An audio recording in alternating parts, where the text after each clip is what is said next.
The Roxy Theatre, world's largest, is opened in New York. Exhibitors Herald, March 19, 1927. 6,200 seats. That's the new Roxy Theatre. Today it is the largest motion picture theater in the world. The crown of world's champion rests easily on its massive frame. It may not be polite to wonder so soon who will succeed the newly crowned champ, yet champions have a habit of succumbing to the march of progress and time. Only 3 years ago, the public and the motion picture industry was cheering the 5,000-seat Playhouse as the absolutely last word in the way of undefeatable size for a motion picture theater. In February 1924, Better Theaters published the result of a nationwide survey among theater architects in which it asked the pointed question, "Has the motion picture theater reached its maximum size in the 5,000-seat house?" There was only one theater approaching this seating capacity at that time. The answers from more than 200 architects was an emphatic yes. Yet here we have the Roxy, 6,200 seats strong. So we ask in all seriousness, what next?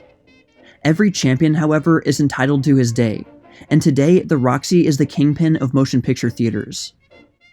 Though they may build bigger theaters in the years to come, the Roxy will always occupy a place in the motion picture industry's Hall of Fame, and that the records of its present-day glory may be preserved to posterity, the chronological facts of its inception, growth, and ultimate triumph are here set forth. Early in November 1925, S.L. Rothafel, better known as Roxy, inaugurated the demolition ceremonies of the old car barns at 50th Street and 7th Avenue, New York City, for the site of the new Roxy Theatre. Walter W. Allschlager, Chicago architect, had prepared the plans for what was to become the world's largest motion picture palace. Built of Bedford stone, terracotta, and pressed brick, the Roxy occupies a plot which fronts 290 feet on north side of West 50th Street and 190 feet on south side of West 51st Street, and has an irregular depth of approximately 200 feet. The theater covers an area of 52,250 square feet, rising to a height of 115 feet, making it the largest in the world. There is a seating capacity of over 6,214 seats, some of which on the mezzanine floor are divan seats. Backstage is a 6-story building used for private projection rooms, dressing rooms, club rooms, tailor shop, in fact every convenience for what is promised as a city within itself. 2 high-speed elevators with combined capacity of 80 people carry patrons to the balcony, and a marquee along the length of the building takes care of patrons in inclement weather.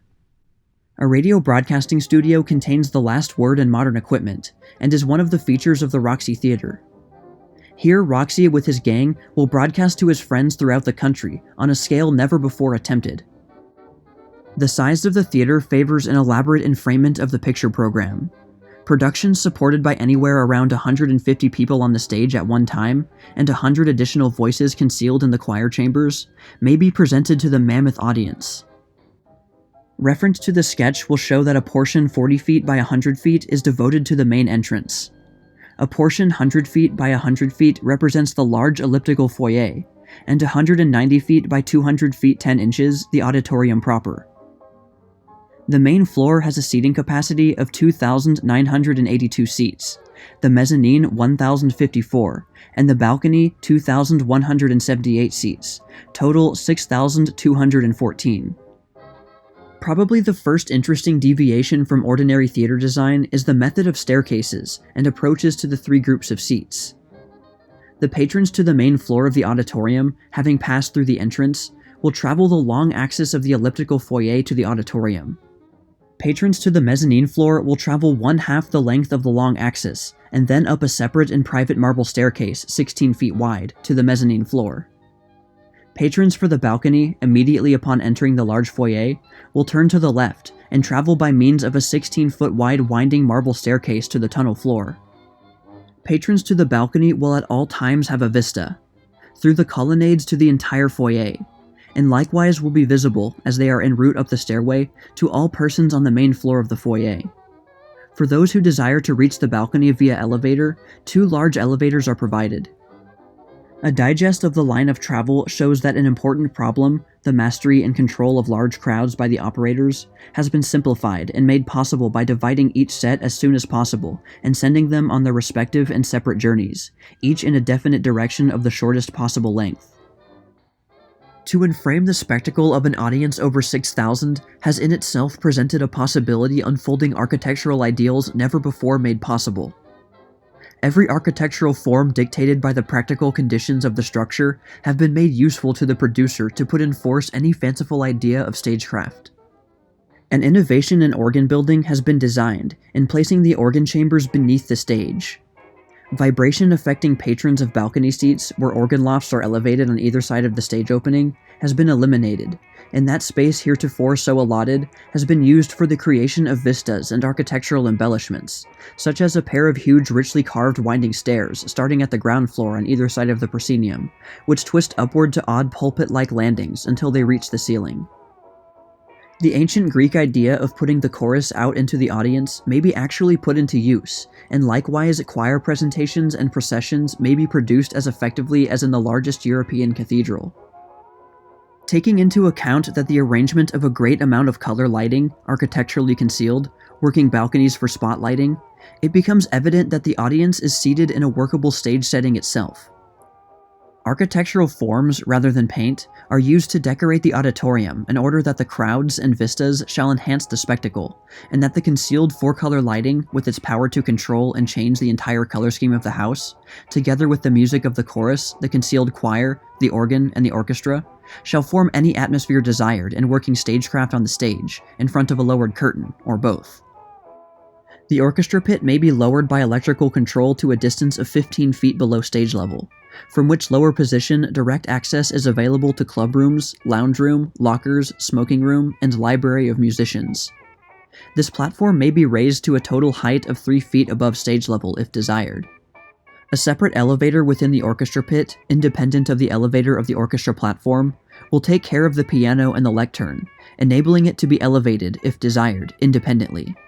In front of the orchestra pit, and as an extension thereof, is located the fourth electric elevating platform, upon which are located 3 organ consoles, which again may be operated independently of the orchestra platform and of the lectern platform.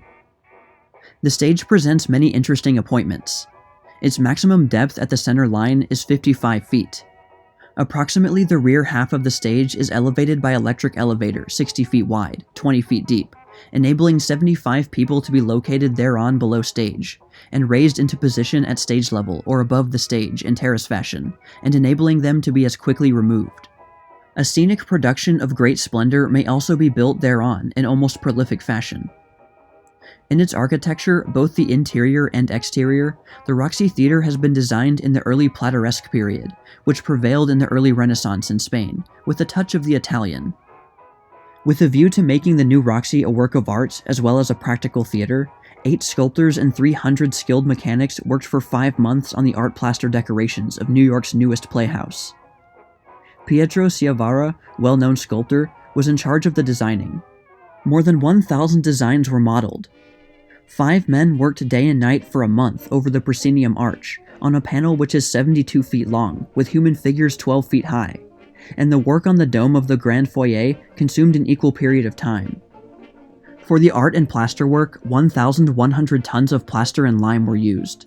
Included in the materials for this job were 30,000 yards of metal lathe, 40,000 yards of burlap for reinforcing the plaster, imported specially from Dundee, Scotland, 250 tons of steel fabrication, 500,000 feet of galvanized tie wire, 700,000 feet of channel iron to hold the plaster in place, 200,000 feet 1.5-inch angle iron, and 70 tons of modeling clay.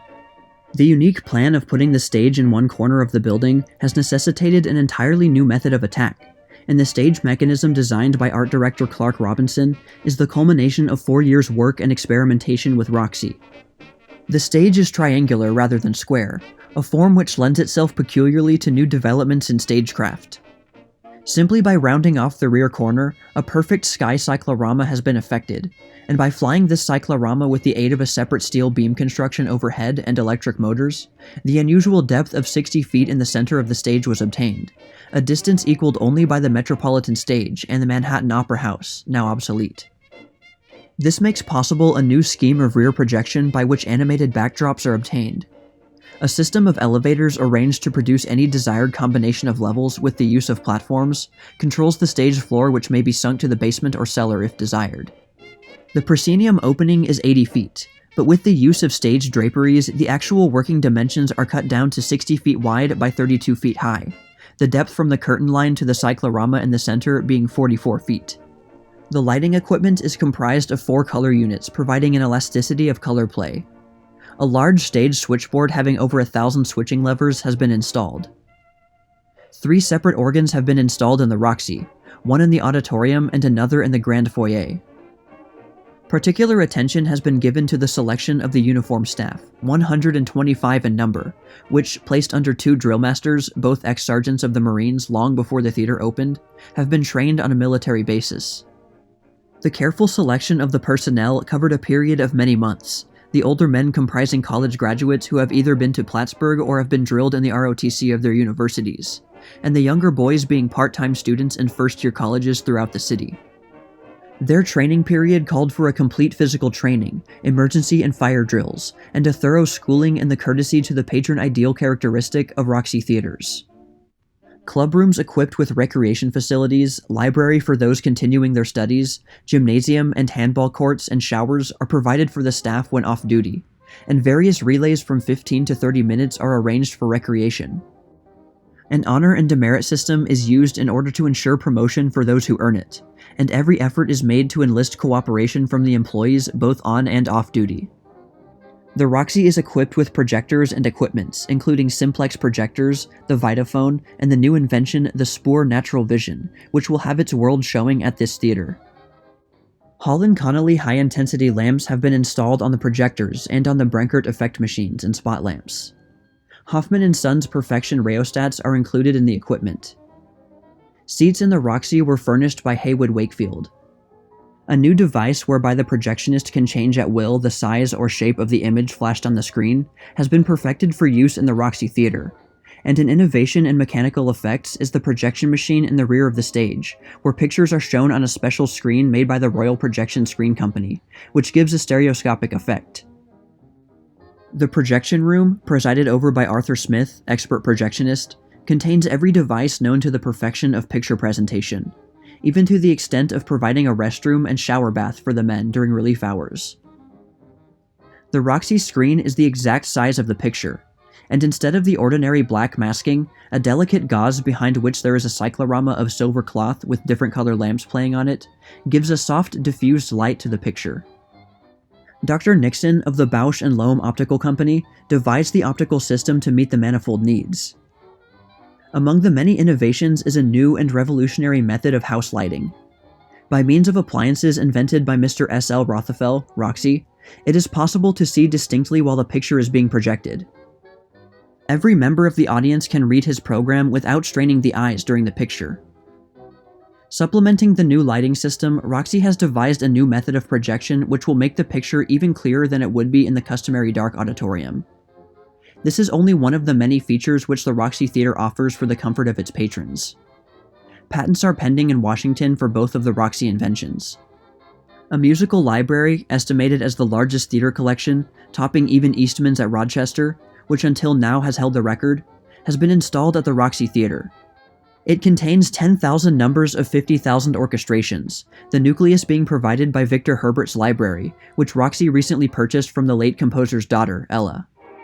75 specially constructed asbestos-lined cabinets with automatic locks already line the walls of the library, which is guarded by 3 librarians with Al Gaber in charge. Among other innovations which have been installed to make for greater safety is a complete hospital. The Roxy Theatre is the first in the world to contain a modern operating room. It will be equipped with all appliances necessary for the care of minor injuries of all sorts, and for first aid to fractures. While the Roxy Theatre is today the largest of its kind that mankind has anywhere conceived, its magnitude is made possible only by several facts, among which may be enumerated the increasing desire of picture patrons to see and hear the best in this art, the ever-increasing ability of the exhibitor to put on and improve his show, the ever-increasing betterment in the production of films, the ever-increasing recognition of bankers and investors of the stability of motion picture theater securities, and the ever-increasing ambition of picture theater owners to improve the art and science of the building of theaters over those already existing.